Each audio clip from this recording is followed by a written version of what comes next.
요나가 외쳐서 니느웨 사람들이 회개를 했습니다. 그렇죠. 이게 사실입니다.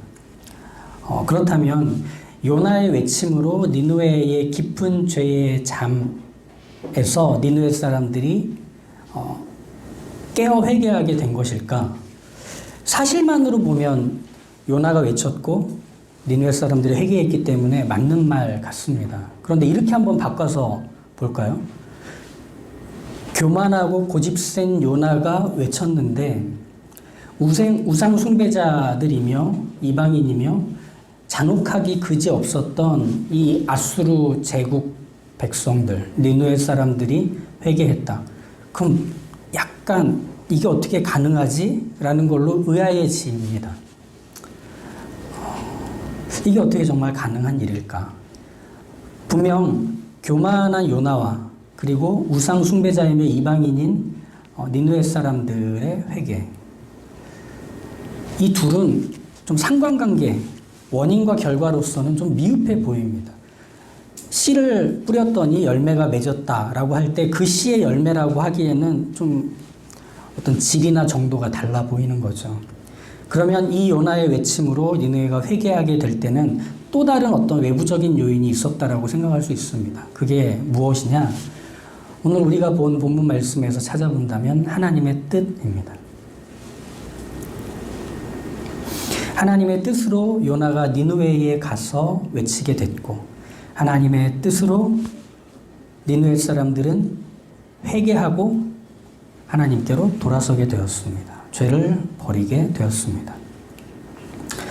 그런데 여기서 이 요나서는 그 결의 복잡함이 드러납니다. 10절에 보시면 니느웨 사람들이 행한 일을 보시고 하나님의 뜻을 돌이켜 재앙을 내리지 않았다라고 합니다. 그러면 하나님의 뜻은 어떤 걸까? 니느웨 사람들의 죄를 용서하시는 게 하나님의 뜻이었나? 니느웨 사람들을 멸망시키는 게 하나님의 뜻이었나? 그리고 하나님의 뜻이란 거는 사람이 영향을 주면 바뀔 수 있는 건가? 이게 요나서가 갖고 있는 신학적인 복잡함입니다. 그래서 오늘은 그 얘기를 좀 해보려고 하는데 한번 잘 따라와 보시죠. 먼저 3장 10절대로 본다면 하나님은 니느웨를 멸망시키려고 뜻하셨는데 니느웨가 회개하자 하나님 마음이 약해지셔서 재앙을 거두신 것처럼 보입니다. 그러면 여기서 당장 드러나게 되는 우리가 확인할 점은 이거죠. 하나님은 어떤 분이지? 하나님은 뜻을 그렇게 쉽게 사람에게 영향받아 바꾸시는 분인가? 하나님은 도대체 어떤 분이지? 즉 하나님의 뜻과 하나님이 누구시냐 하는 것은 떨어져 있지 않습니다.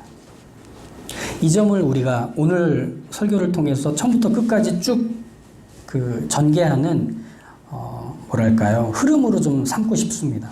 하나님의 뜻과 하나님이 누구신지는 떨어져 있지 않다. 이 내용으로 보시자면 3장 2절 조금 앞쪽으로 넘어가서 3장 2절에 보면 물고기 뱃속에서 토해진 요나에게 하나님은 이렇게 명령하십니다. 일어나라. 일어나라. 그리고 나서 다시 해야 할 일을 하나님이 맡기시죠. 그런데 이 일어나라라는 명령은 1장에서도 나왔던 명령입니다. 1장 2절에 보시면 일어나라 이렇게 나오죠. 하나님은 대상, 목적지, 그리고 내용까지 모두 같은 명령을 요나에게 다시 내리십니다. 그래서 1장에서 주셨던 명령을 이 3장에서 하나님이 다시 주십니다. 그 사이에는 요나의 불순종과 고집이 있었지만 하나님은 그 명령을 다시 내리죠. 근데 한번 여기서 이렇게 생각해 볼 만한 겁니다. 요나가 불순종한 일에 대해서 사실 요나서에서 보면 어떤 징계도 없습니다. 오히려 이스라엘의 불순종에 대해서 하나님이 징계한다라는 말은 있지만 요나가 불순종한 일에 대해 하나님은 어떤 징계도 없이 오히려 다시 선지자로서의 임무를 맡기고 계시죠. 그러니까 이 일어나라라는 명령은 요나의 불순종을 개의치 않으시고 다시 일을 맡기시는 모습이라 볼 수 있습니다. 근데 여기서 이제 재밌는 점이 하나가 있는 거죠. 불순종을 걷어내 보면 아직 하지 않은 일이 남아 있습니다. 무슨 말인지 아시겠죠? 불순종은 하지 않은 거잖아요. 그러면 이 요나의 불순종과 고집이라는 것을 걷어내고 보면 하나님 편에서는 아직 하지 않은 일이 남아 있는 겁니다. 그러니까 다시 일을 맡기시는 거예요. 하지 않은 순종, 하지 않은 일이 하나님께 있어서 결국 요나에게 같은 일을 하나님은 맡기고 계신다. 그렇다면 여기서 드러나는 점은 이런 게 되지 않을까 생각해 볼 수 있죠. 하나님은 그 일을 하고 싶으신 겁니다. 하나님은 그 일을 이루고 싶으신 거죠.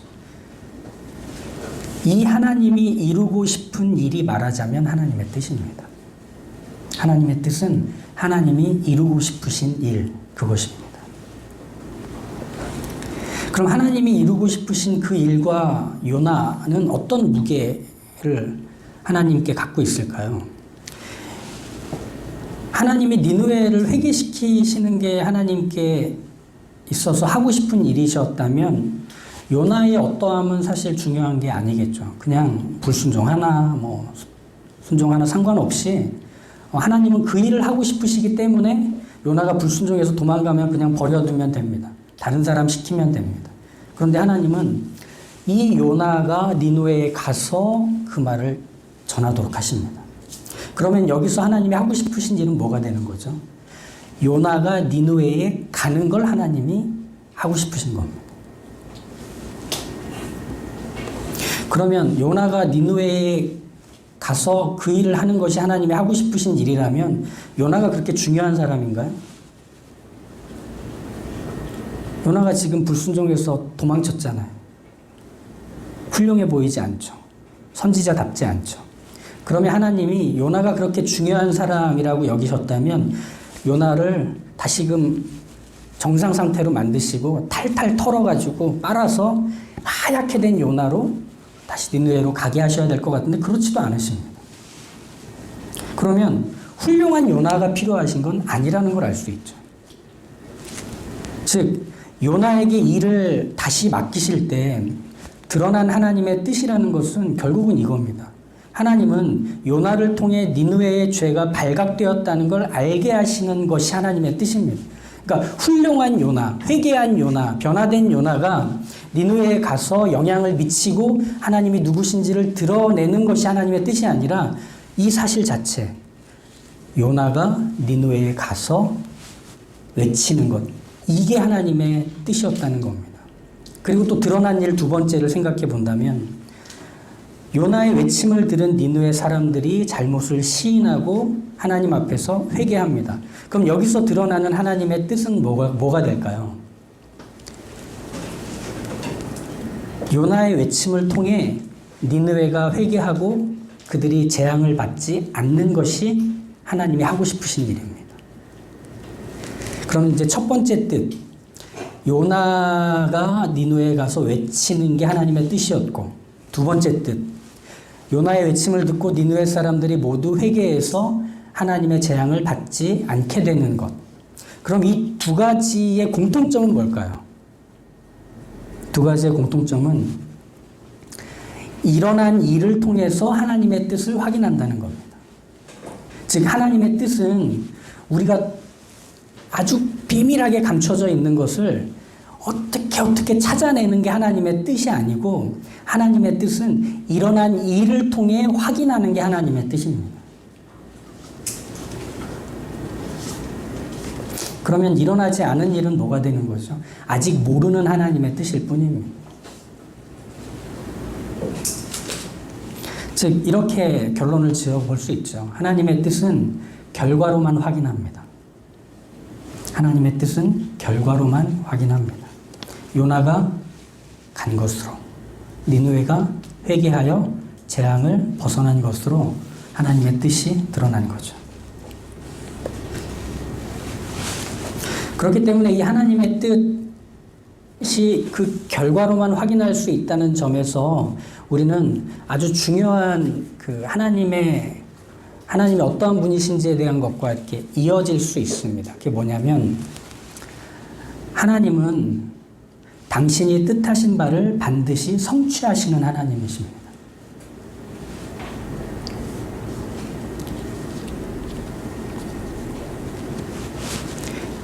니느웨가 회개할 때 요나의 어떠함이 영향을 미치진 않았지만 그 어떠함을 하나님이 허용하시잖아요. 여전히 하나님께 화내는 요나, 여전히 하나님이 자기 뜻대로 하지 않으시는 것에 대해서 견디질 못하는 요나를 허용하시잖아요. 그렇죠? 그래도 하나님은 하나님의 뜻을 이루시는 분이라는 겁니다.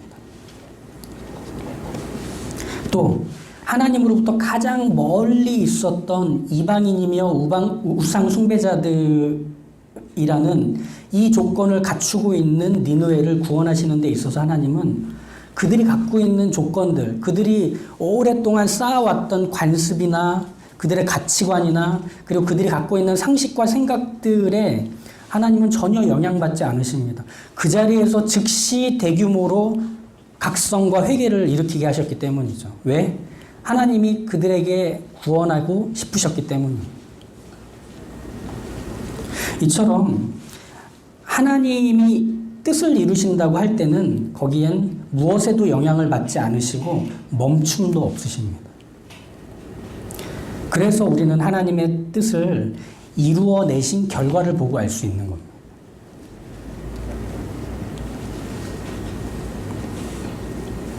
그래서 이렇게 한 문장으로 정리할 수 있을 것 같은데요.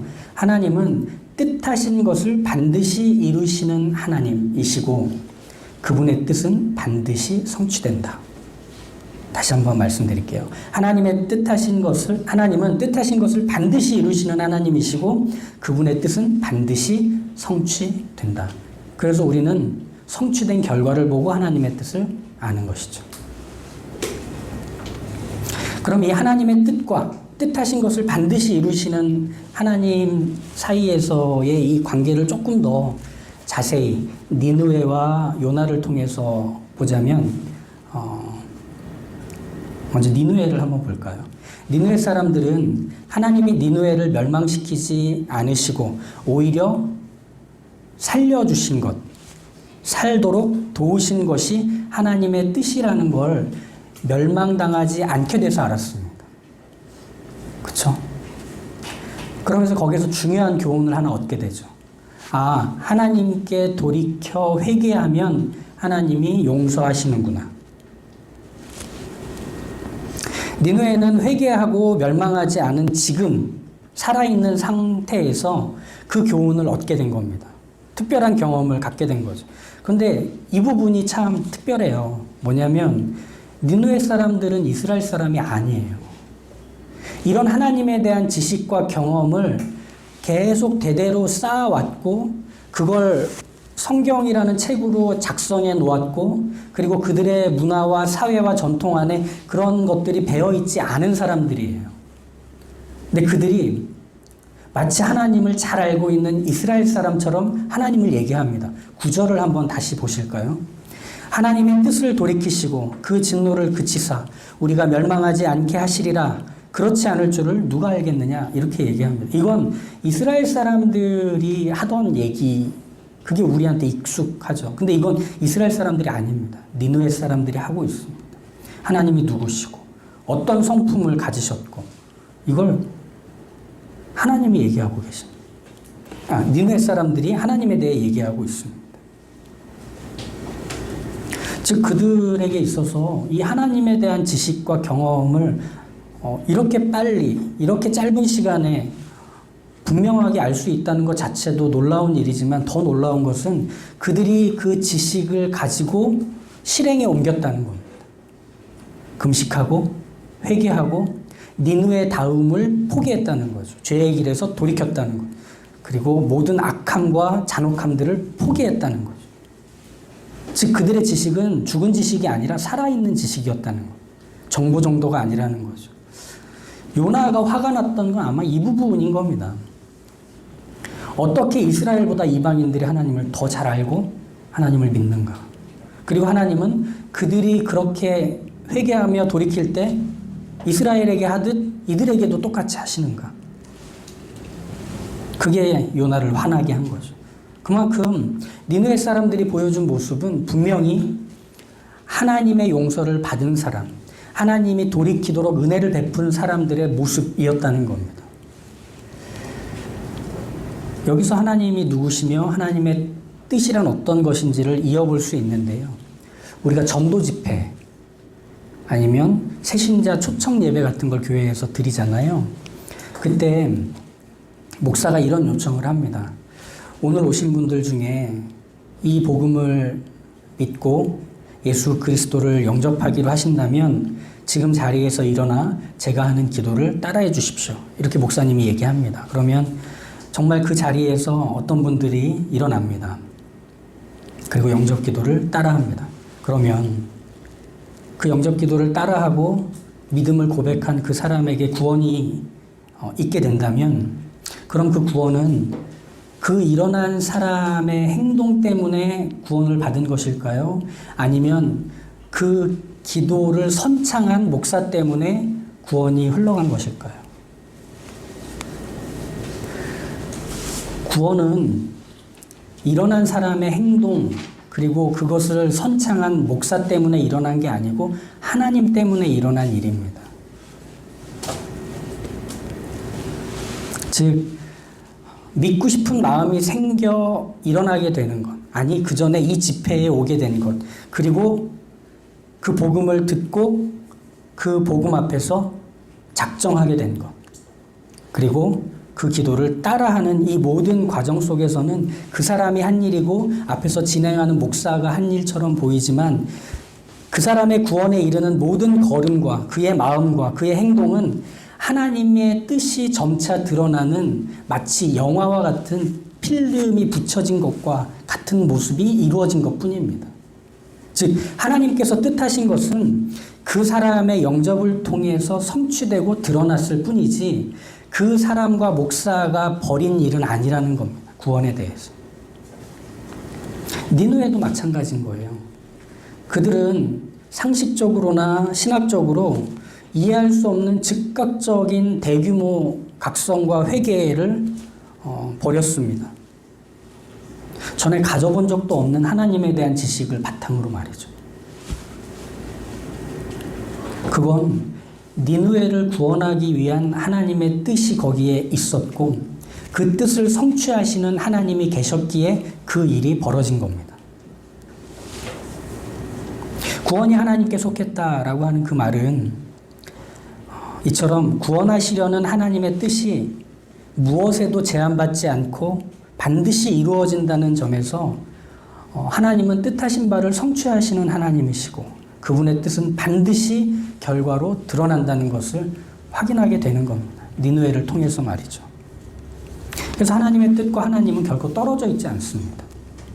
누가복음에서 예수님께서 그 표적을 구하는 유대인들을 향해서 너희에게 보여줄 표적은 요나의 표적밖에 없다 이런 얘기를 하십니다. 그러면서 누가복음 11장 32절에 이런 얘기를 하시죠.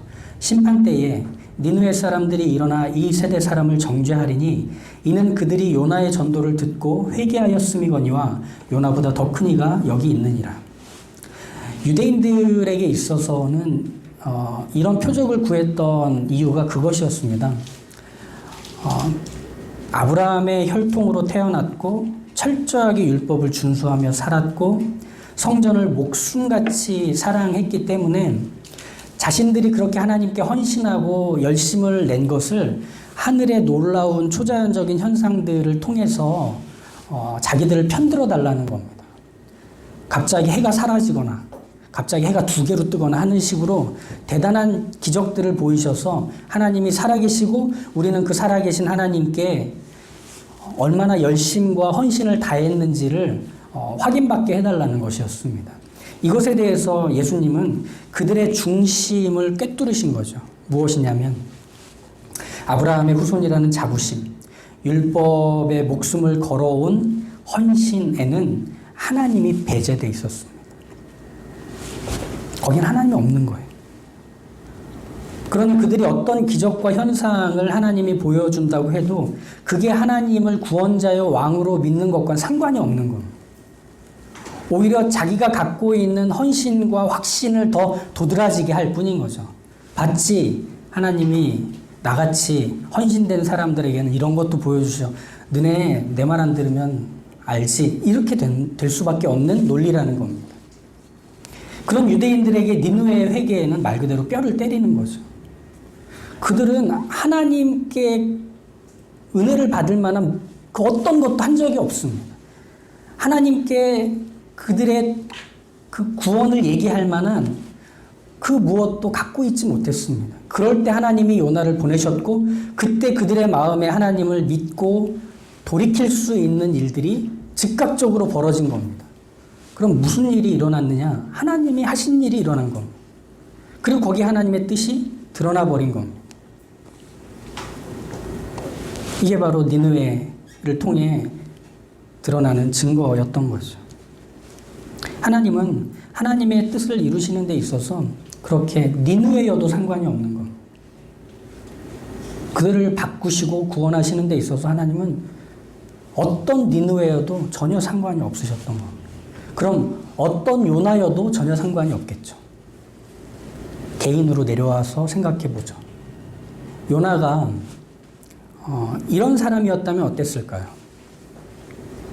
하나님이 다시 요나에게 일을 맡기실 때 요나의 어떠함 때문에 하나님이 요나에게 일을 맡기신다는 것은 이런 것일 겁니다. 요나의 순종과 충성을 통해 하나님의 뜻을 드러내시려고 요나에게 일을 맡기신 것일 수 있습니다. 보십시오. 죽어가는 영혼들을 향한 열정. 하나님의 말씀이라면 불 속에라도 뛰어들 각오를 갖고 있는 이 요나를 하나님이 쓰셔서 니느웨의 회개를 촉구하는 일을 하셨다면 하나님은 요나의 충성과 그의 순종을 통해서 하나님의 일을 즐겁게, 당당히, 풍성하게 이루셨을 것입니다. 미국과 호주에서 목숨을 걸고 20대 중반, 후반 정도 되었던 그 선교사들이 조선 땅을 밟았습니다. 그 이름 모를 많은 선교사들은 전국 팔도를 다니면서 할 수 없는 조선말을 어떻게든지 배워서 그들 사이에 껴서 복음을 전했습니다. 그래서 이 땅에 교회가 세워지고 구원받는 자들이 일어난 거죠. 그 선교사들, 이름 모를 그 선교사들의 눈물과 땀과 핏방울의 결과 우리의 구원이 또 우리의 교회가 세워질 수 있었습니다. 하나님의 명령에 순종하고 하나님이 가라 하시는 자리를 충성스럽게 각오하고 떠났다면 니느웨 사람들은 구원받았을 겁니다. 하나님은 그의 순종과 충성으로 하나님의 뜻을 잘 드러내셨을 겁니다. 하지만 그 결과도 마찬가지라는 겁니다. 이게 우리가 봐야 하는 지점입니다. 하나님은 요나의 불순종과 고집을 통해서도 하나님이 품으신 뜻을 더욱 도드라지게 하시는 하나님이십니다. 이게 우리를 놀래 자빠지게 하는 거죠. 요나가 어땠습니까? 하나님은 이런 하나님이어야 한다며 이스라엘의 하나님이 아닌 이방인의 하나님이 되시면 안 된다고 도망쳤던 선지자였습니다. 그러니까 억지로 끌려가서 한 줌도 안 되는 선포를 하고 빨리 그 자리를 떴던 선지자였죠. 그런데 그 한 줌도 안 되는 선포에 니느웨 사람들이 모두 회개하며 엎드렸습니다. 요나는 이거에 대해서 견디지를 못하는 겁니다. 4장 2절과 3절에서 그렇게 하나님께 화를 내지 않습니까? 여호와께 기도하여 이르되 여호와여 내가 고국에 있을 때에 이러하겠다고 말씀하지 아니하였나이까? 그러므로 내가 빨리 다시스로 도망하여 싸우니 주께서는 은혜로우시며 자비로우시며 노하기를 더디하시며 이내가 크시사 뜻을 돌이켜 재앙을 내리지 아니하시는 하나님이신 줄을 내가 알았음이니이다. 여호와여 원하건대 이제 내 생명을 거둬가소서. 사는 것보다 죽는 것이 내게 나음이니이다. 요나가 보여주는 모습, 요나가 분통을 터뜨리며 내놓는 이 얘기들을 보면 하나님 어떻게 그러실 수 있습니까? 이렇게 말하고 있는 거죠. 그런데 그 내용이 얼마나 재미있나 보십시오. 하나님 어떻게 그렇게 은혜가 많으십니까? 하나님 어떻게 그렇게 사랑이 넘치십니까? 그럴 줄 몰랐습니다. 이렇게 하고 있는 거죠. 즉 그가 분통을 터뜨리며 내놓는 말들이 니느웨 사람들에게는 감사의 내용이 됐을 겁니다. 지금 우리에게도 어떤 하나님이신지를 증거하는 내용이 되고 있습니다. 요나가 아무리 도망치고 화를 내고 성의 없이 선지자의 일을 한다고 해도 하나님은 하나님의 뜻을 이루고 성취하시는 일에 제한받지 않으십니다. 이처럼 하나님은 니느웨의 불신과 무지함, 요나의 어떠함에도 막힘이나 주저함 없이 당신의 뜻하신 바를 반드시 성취해 내십니다.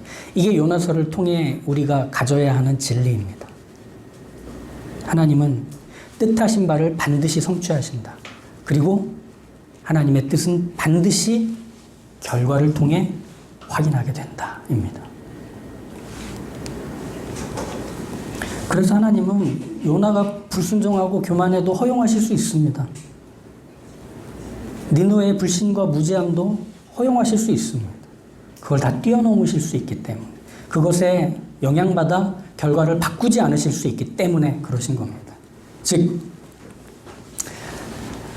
하나님께서 뜻하신 것을 반드시 성취하시는 이 하나님, 그리고 하나님이 뜻하신 것을 우리로 하여금 이뤄내신 결과로 보게 하시는 그 하나님을 우리는 어떤 하나님이라고 부르느냐 하면 전능하신 하나님이라고 부릅니다. 하나님의 뜻은 하나님의 속성인 전능하심과 연결이 되어 있습니다.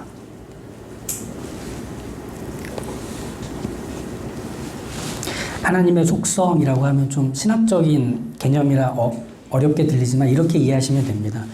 하나님의 하나님 되심, 하나님이심, 이게 하나님의 속성입니다. 하나님다우신 모든 것들을 말하죠.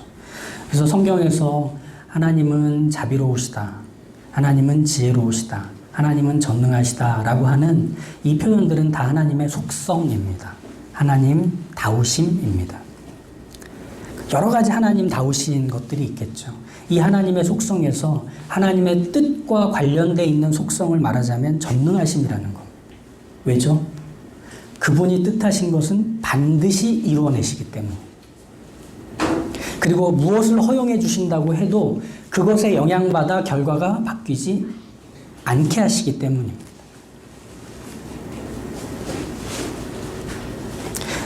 하나님이 아브라함에게 얘기하시죠. 사라를 통해 내 씨를 주겠다. 네 후손을 시작하는 그 첫 씨를 주겠다. 그런데 속절없이 세월만 흘러갑니다. 아브라함도 사라도 자꾸 늙어만 갑니다. 하나님이 준다 하시는데 그 기한이 계속 자기 몸을 보니 안 되는 거죠. 그때 하나님이 하나님 자신을 이렇게 아브라함에게 소개하십니다. 여호와께 능치 못할 일이 어디 있겠느냐. 이게 바로 전능하신 하나님. 구약에서 이렇게 표현합니다. 엘샤다이 이렇게 얘기합니다. 우리 하나님은 그런 하나님이십니다. 비록 하나님의 뜻이 아직 결과되지 않았기 때문에 드러나지 않아 모르는 것들은 있을지 몰라도 우리는 하나님의 뜻을 마치 쌓아놓은 돌단들처럼 경험하며 살아왔습니다. 아, 이거였구나. 이렇게 하나님의 뜻이 이루어졌던 것이구나 하며 지나온 시간들을 보면 그 돌단을 쌓아 하나님을 예배하고 노래했던 시간들이 우리에게는 경험으로 있습니다. 그러면 그 경험들은 우리에게 다시금 말해줍니다. 그 하나님은 여전히 전능하셔. 너에게 그 일을 이루신 하나님은 지금도 그 일을 성취하시기에 성실하셔. 그러니 그 하나님께 간구해라. 그 하나님께 기도해라. 그 하나님을 바라라. 이렇게 얘기하는 겁니다. 그래서 우리의 모든 믿음의 내용은 하나같이 하나님의 뜻이 언제 이루어질까에 묶여 있어서는 안 되고 하나님이 전능하시다에 묶여 있어야 합니다.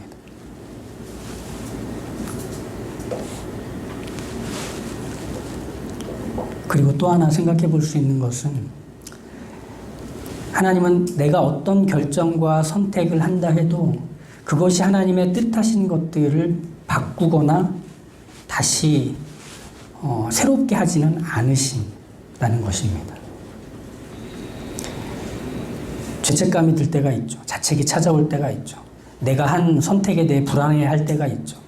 내가 하나님이 원하시는 건 A인데 B를 선택해서 하나님이 거기서 나를 내치시는 건 아닐까? 내 잘못된 선택에 하나님께서 그 잘못된 선택의 결과를 맛보면서 울며 살라 하시는 건 아닐까? 라고 할 때 우리가 붙들어야 되는 믿음의 내용은 어떤 게 하나님의 뜻일까가 아니라 전능하신 하나님을 붙들어야 한다는 겁니다.